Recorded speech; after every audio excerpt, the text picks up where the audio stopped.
अस्सलामुअलैकुम रहमतुल्लाहि वबरकातुहू। कुछ काम दारुल उलूम देवबंद को भी करने चाहिए, क्योंकि चारों तरफ से दारुल के ऊपर इस वक्त कीचड़ उछाला जा रहा है और बात यहाँ तक आन पहुँची है कि दारुल को ढाने की, मिसमार करने की, बुलडोज़र चलाने की तैयारी हो रही है और शैतान किस्म के लोग मांग कर रहे हैं।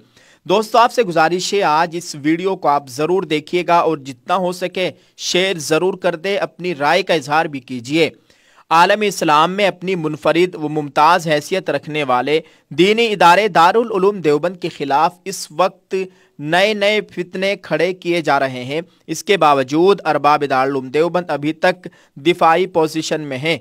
हालांकि अब पानी सर से ऊपर जा रहा है, इसलिए आईनी तरीके से हालात का मुकाबला करने की ज़रूरत है, वरना ये लोग मज़ीद नई नई साजिशें रचेंगे। अगरचे इस अजीम इदारे को कोई नुकसान नहीं पहुँचेगा, लेकिन ज़िम्मेदारान दारुल उलूम और उम्मत इन वक्ती उलझनों का शिकार ज़रूर होकर रह जाएंगे। जैसा कि आप जानते हैं कि अब हर माह में, हर महीने औसतन एक ऐसी खबर आ ही जाती है जो दारुल उलूम देवबंद के ख़िलाफ़ बड़ी साजिश का शाखसाना मालूम होती है। कभी मकामी इंतज़ामिया इदारे की कदीम ज़मीनों के कागजात खंगालती है, तो कभी कदीम इमारात के नक्शे तलब कर लिए जाते हैं और नक्शे पास न होने पर जुर्माना भी वसूल किया जाता है। कभी दारुल उलूम देवबंद को इंग्लिश ज़बान का मुखालिफ बताकर निशाना बनाया जाता है, तो कभी फतवों और बहश्ती ज़ेवर जैसी किताब को लेकर इस इल्हामी इदारे को टारगेट किया जा रहा है। ये तमाम वाक़यात हालिया हैं। इसके अलावा अंदरूनी उमूर में भी इंतज़ामिया को सख्त चैलेंज का सामना है। बहरहाल ये होगा क्योंकि इस वक्त हवा मुखालिफ है, लेकिन इसका मुकाबला करने के लिए कुछ तब्दीली भी वक्त की ज़रूरत है। इस वक्त दारुल उलूम देवबंद को हाईटेक होने की ज़रूरत है। बेशक आप उसूल हश्तगाना पर कायम रहे, यानी दारुल उलूम के जो 8 उसूल है उन पर कायम रहे, क्योंकि यही इस अजीम इदारे की असास है। और अपने निसाबी उलूम हस्ब रिवायत पढ़ाएँ, लेकिन इस निसाब के तहफ़्फ़ुज़ के लिए मौजूदा ज़माने के मुताबिक कुछ इक़दामात भी किए जाने चाहिए, जिसमें अव्वलीन तौर पर दारुल उलूम देवबंद की वेबसाइट को फ़िल्टर किया जाए और किसी फतवा या मवाद को साइट पर अपलोड करने से कबल उसको मुफ्तियान किराम के साथ जदीद हालात से हम आहंग टीम बनाकर इससे पास कराना बहुत ज़रूरी मालूम होता है।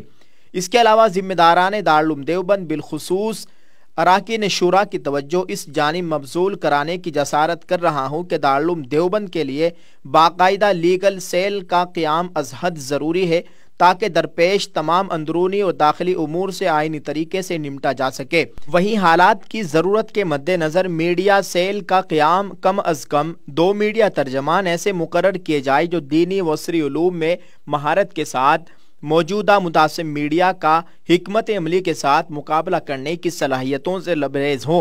बेशक दारुल उलूम देवबंद को किसी टीवी डिबेट में नुमाइंदगी की ज़रूरत नहीं है, लेकिन कम अज़ कम जो अपने मसाइल है उन पर दुनिया के सामने सही सूरत हाल का वाज़ेह किया जाना बहुत ज़रूरी है, ताकि नई नस्लें हालात की संगीनी, मुखालिफिन की साजिशों और दारुल उलूम देवबंद की ज़र्री खिदमात से बखूबी वाकिफ़ हो सके। इस वक्त कौमी मीडिया और सोशल मीडिया पर दारुल उलूम देवबंद के ख़िलाफ़ एक तूफ़ान खड़ा है और इस शोर में दारुल उलूम देवबंद का मौक़िफ़ कहीं वाज़ेह नहीं हो सका, जिस पर गौर फिक्र करने की ज़रूरत है। जिस तरह दारुल उलूम देवबंद के ख़िलाफ़ एक मुबैना IT सेल काम कर रही है और कमज़ोरियों को तलाश करके उन्हें मंजर आम पर लाकर इदारे को नुकसान पहुँचाने की नाकाम और मज़मूम कोशिश की जा रही है, इसी तरह मकामी सतह पर भी कुछ सतही जहनीत के लोग हुकूमत की सुरखरुई हासिल करने और अपने सियासी कद को ऊंचा करने के लिए दारुल उलूम देवबंद के ख़िलाफ़ नए नए फितने खड़े करने की कोशिशों में मसरूफ़ है। हालांकि ये लोग बखूबी वाकिफ़ है कि मुल्क की आज़ादी इसी दारुल उलूम देवबंद की देन है और यहाँ के हज़ारों लाखों उलमा ने आज़ादी वतन के लिए अपना सब कुछ कुर्बान कर दिया था, लेकिन चूँकि मौजूदा हुकूमत को ये तारीख़ी हक़ाइक़ पसंद नहीं है, इसलिए मीडिया में ऐसे शोशे खड़े किए जा रहे हैं ताकि दारुल उलूम देवबंद जैसे अजीम इदारे के वक़ार को मजरूह किया जा सके। इसलिए अराकीन शुरा और ज़िम्मेदारान दारुल उलूम देवबंद से एहतरामन गुजारिश है कि इस जानिब तवज्जो फरमाए, क्योंकि दारुल उलूम देवबंद के ख़िलाफ़ उठने वाले फितनों से मिल्लत इस्लामिया हिंद इस वक्त सख्त तशवीश और फ़िक्रमंदी में मुब्तला है। दोस्तों, ये जो अपील की गई है, ये जो दर्द भरा बयान आपके सामने शेयर किया है, ये हमारे दोस्त समीर चौधरी जो एडिटर देवबंद टाइम्स है, देवबंद टाइम्स के जो बानी है, एडिटर है समीर चौधरी, उन्होंने ये दर्द भरी अपील दारुल देवबंद के जिम्मेदारान से की है। दारुल के जिम्मेदारान को इस ताल्लुक से ज़रूर सोचना चाहिए। अल्लाह ताला दारुल उलूम देवबंद की मुकम्मल हिफाजत फरमाए। दारुल के तमाम कारकुनान, खुद्दाम की, असातिज़ा की, अल्लाह ताला सभी की जान माल इज़्ज़त आबरू की मुकम्मल हिफाजत फरमाए। दोस्तों, आपसे गुजारिश है इस वीडियो को शेयर कीजिएगा और दारुल के ताल्लुक से इस वीडियो के कमेंट में एक दुआ या जुमला ज़रूर लिखें। जज़ाकल्लाह। अस्सलामु अलैकुम व रहमतुल्लाहि व बरकातुहू।